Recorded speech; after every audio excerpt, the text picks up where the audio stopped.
हे भगवान, मैं तो आपके चरणों में बैठकर एक ही प्रश्न करता हूं, मरने वाले को क्या करना चाहिए। यहां शब्द है स्वामी जी म्रियमाण, नितराम म्रियमाणस्य संसिद्धस्य वनीयसः। जो सर्वथा मरणासन्न है उस पुरुष को क्या करना चाहिए। म्रियमाण शब्द में सानच प्रत्यय का प्रयोग किया गया है, और सानच प्रत्यय व्याकरण में कहां होता है?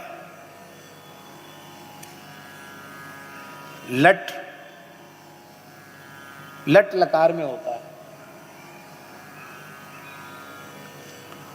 लट लकार किस काल का बोधक है?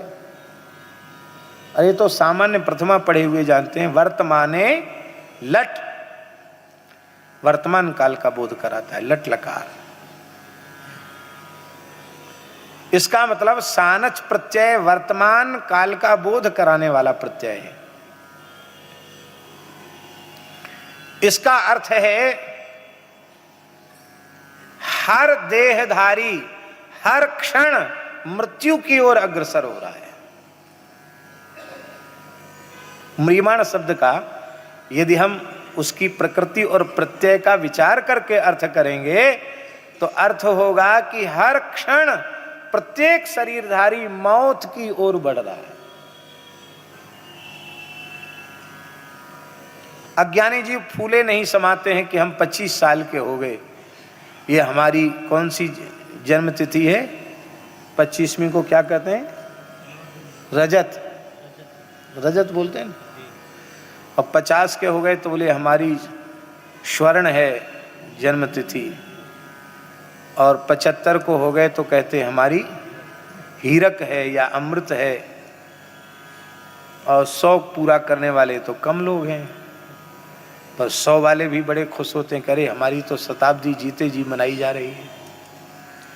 लेकिन भैया सच्ची बात है, ईमानदारी से विचार करें तो उस 25 वर्ष के 25वें जन्म दिवस को मनाने वाले व्यक्ति को अपने मन में ग्लानि करनी चाहिए, हाय हाय भगवान ने अमूल्य जीवन का क्षण दिया था भगवान की उपासना के लिए, पर हमने अपने जीवन के 25 वर्ष व्यर्थ में ही गंवा दिए। अब हमारे जीवन में 25 क्षण भी हैं, इसकी गारंटी कोई नहीं ले सकता। क्या ऐसा विचार कोई करता है? हमने अपने जीवन के 50 शरद व्यर्थ में नष्ट कर दिए, अब 50 क्षण भी हमारे जीवन में हैं बाकी, इसकी गारंटी कोई नहीं ले सकता। इसलिए जन्म नहीं, साधक को अपनी मृत्यु की प्रतीक्षा करनी चाहिए। यदि हमारा मृत्यु दिवस ठीक हो गया तो हम पूरे जीवन में अपना जन्मोत्सव न मनावें तो बिना मने हमारा जन्मोत्सव मन गया, और जीवन भर बड़े बड़े जन्मोत्सव मनाए और मृत्यु का क्षण बिगड़ गया तो वे जन्मोत्सव किस काम में आएंगे? दुनिया के लोग लड्डू कचौड़ी खा जाएंगे, हा हा हू कर जाएंगे, उससे तुम्हारा क्या फायदा? इसलिए साधक को मृत्यु के क्षण को सुंदर बनाने का प्रयास करना चाहिए। मृत्यु कब मंगलमयी होगी? जब हम अपने वर्तमान को साध लेंगे, हम अपने वर्तमान को ठीक कर लेंगे तो हमारा भविष्य भी ठीक हो जाएगा। इसलिए आज से, अभी से, इसी क्षण से हम भगवान की निरंतर उपासना करेंगे, ऐसा निश्चय कर लो तो आपके जीवन में आपकी मृत्यु महोत्सव बन जाएगी, आपकी मृत्यु मंगलमयी हो जाएगी। परम पूज्य बक्सर वाले मामा जी के द्वारा एक घटना हमने गोरे दाऊ जी में सुनी थी, उनके प्रवचन में। एक गांव के किनारे स्वामी जी एक संत रहते थे, बड़े उच्च कोटि के साधक थे, निरंतर नाम जप करते रहते थे और कभी कभी कुटिया के बाहर आकर बैठते नहीं तो कुटिया के भीतर ही रहते थे। शाम को थोड़ी देर के लिए 1 घंटे वो बाहर निकलते थे और तभी लोग उनका दर्शन करने आते थे। बोलते किसी से नहीं थे, वह बातचीत नहीं करते थे, वहां लोग बैठकर कीर्तन करते, दर्शन करते, चले जाते। कभी कोई बहुत जिज्ञासा करता तो बहुत संक्षिप्त शब्दों में उत्तर दे देते या मुस्कुरा जाते, बस ऐसा था। बहुत कम बोलते थे, मितभाषी थे। उसी गांव में एक बेश्या रहती थी। उस बेश्या की एक लड़की थी, परम सुंदरी थी, और एक शौक है लोगों के, कुत्ता पालने के शौक हैं। उसको बकरा बकरी चराने का बड़ा शौक था उस लड़की को। तो अपनी 10-5 बकरी और एक बकरा लेके वो उधर से निकलती और महात्मा जी कहीं भाग्य से अपनी कुटिया के बाहर बैठे माला फेरते हुए दिखाई पड़ते। राघवेंद्र दास जी की तरह जटाजूट वाले महात्मा हजारा माला फेरते हुए दिखाई पड़ते। तो वो कहती, बाबा आप सबका समाधान करते, हमारा भी समाधान करिए। आप मुस्कुरा कर इशारे में पूछते, क्या समाधान? वो कहती कि आपकी दाढ़ी अच्छी कि हमारे बकरे की दाढ़ी अच्छी। वो महात्मा जी की पूरी दाढ़ी नहीं आई थी, रामानंद दास जी के जैसी इतनी ही आई थी। तो वो कहते कि आपकी दाढ़ी अच्छी कि हमारे बकरे की दाढ़ी अच्छी।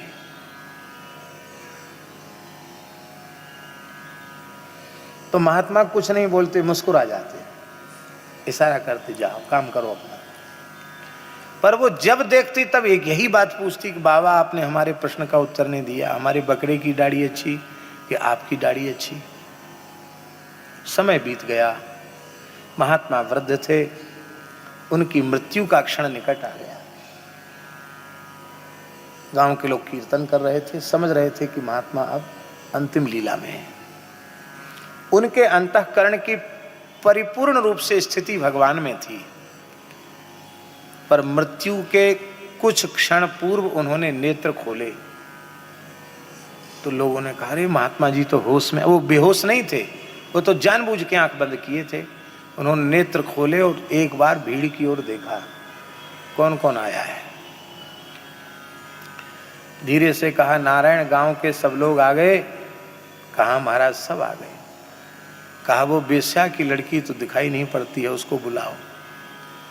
तो जो अध कचरे थे वो मन में सोचने लगे कि बताओ, कहाँ तो स्त्रियों से बात नहीं करते, पुरुष वर्ग ही उनका दर्शन करने आता था, नारी मुख नहीं देखते, और अब मरते समय बेश्या की लड़की की याद कर रहे हैं, चलो भैया बुला दो। तो संदेश गया, बेश्या की लड़की को बुलाएगा। वो दौड़ी हुई आई। बाबा बोले कि अब पूछो, तुम जो पूछती थी फिर वह प्रश्न करो। उसने फिर प्रश्न किया कि बाबा अब मैं क्या पूछूं, आप तो संसार से विदा होने वाले हैं। मेरे बकरे की दाढ़ी अच्छी कि आपकी दाढ़ी अच्छी? महात्मा ने मुस्कुरा कर कहा, बेटी तेरे कामी लोलुप पामर पशु बकरे से मेरी दाढ़ी लाख करोड़ गुनी अच्छी, जिसमें काम क्रोध का कोई दाग नहीं लगा, और अब उज्जवल दाढ़ी लेकर श्री रघुनाथ जी की गोद में जा रहा हूं। कन्या रो पड़ी, बोले आपने उत्तर तो दिया, पर आज क्यों दिया? बाबा जी ने कहा, मृत्यु के एक क्षण पूर्व तक भी साधक को अपने पर भरोसा नहीं करना चाहिए। अहंकार आते ही किस क्षण पतन हो जाए कोई पता नहीं। और अब श्री सीताराम जी का मंगलमय स्वरूप मेरे नेत्रों के सामने प्रकट है। अब इनके दर्शन होवे तो फिर पतन कैसे हो सकता है। मैं अपने आराध्य की गोद में जा रहा हूं। श्री सीताराम कहा और प्राण त्याग दिए।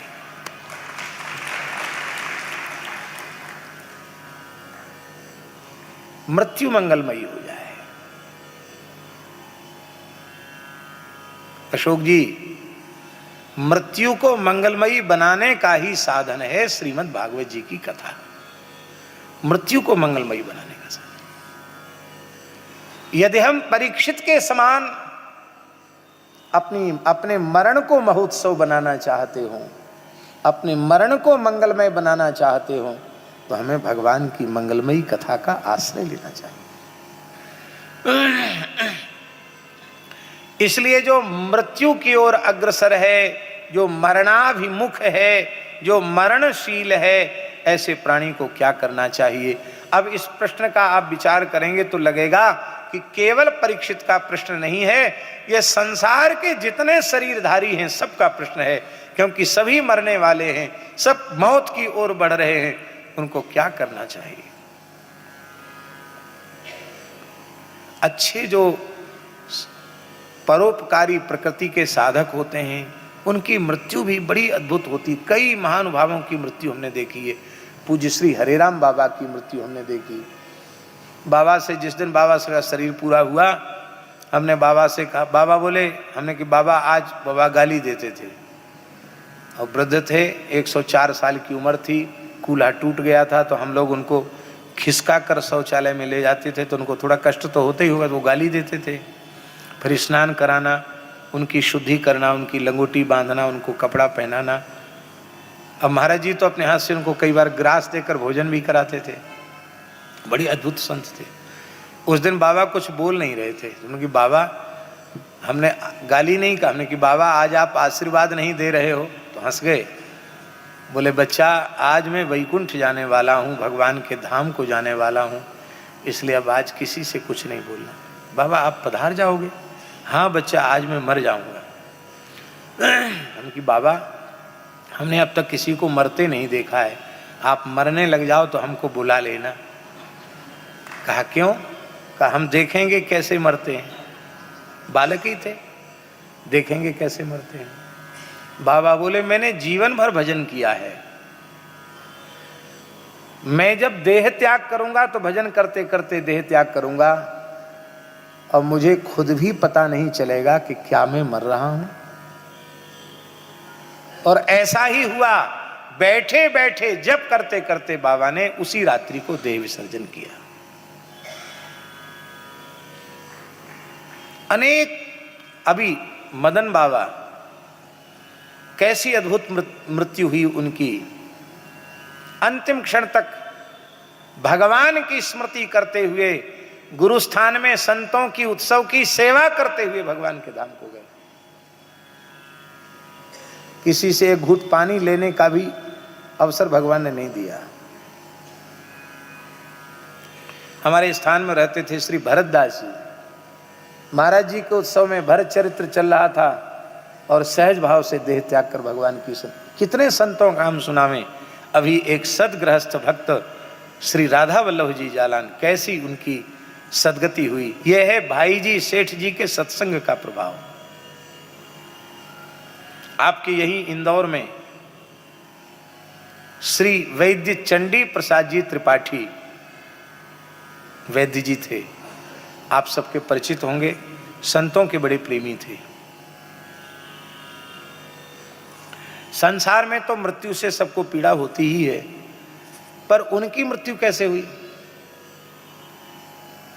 हमको सुनने में आया कि वे प्रातः उठ करके करावलोकन कर रहे थे। कराग्रे वस्ते लक्ष्मी कर मध्य सरस्वती, करमूले तो गोविंद प्रभाते कर दर्शनम। भगवान गोविंद का स्मरण कर रहे थे और उनकी गृहिणी गर्म जल लेकर के आई। इसी बीच में करावलोकन करते करते, भगवत स्मरण करते करते देह त्याग दिया। किसी से एक घूंट जल तक नहीं मांगा। क्यों? उसका कारण यह था कि संतों के प्रति उनका बड़ा भाव था और पूरे जीवन पर्यंत समर्पित भाव से संतों की सेवा की। उसमें भेद नहीं। जैन संतों की भी सेवा करते थे, बौद्ध संतों की भी सेवा करते थे, कोई हो साधु वेश में सबकी सेवा करते थे। हमारी मृत्यु मंगलमयी हो जाए। माई मेरे श्याम